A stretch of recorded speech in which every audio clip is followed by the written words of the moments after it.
Hi, I'm Donna Hovit. I'm a local artist. You can Google my name, Donna Hovit, and pretty well known all over the state of Arizona. So I hope you enjoy looking at the artwork on Google. I come out about twice a week. I try to come out to Gina Lynn's Commodore House, and I met this nice lady here. But I come out to eat because it's so good. Like the Filipino food. Yes, it's Filipino food. It is so good. And they have such an excellent word of mouth reputation around town that we're like really loving this place. It's exciting. All right. Well, thank you. And there's the food, and this is the cooking. Lali po. Ang sexy naman. Grabe naman, tita.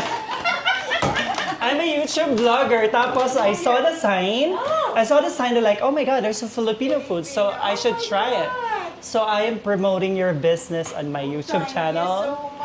Walang anuman po. Her name is Maria. Maria. Layla. Ria? Layla. Ay, Layla. Layla. Ang ganda naman ng pangalan. Oh. So, thank you po sa pagluto. So do you want showcase, Mom? The food is pancit bihon, and We got here pancit bihon, Oh, yummy. lumpia. lumpia, and I can't, guys, I it's can't kind wait. of like pandesal. I can't wait. Let me try. And then this is your Oh, barbecue it's so good. dish. Oh my God. Mmm. Mmm.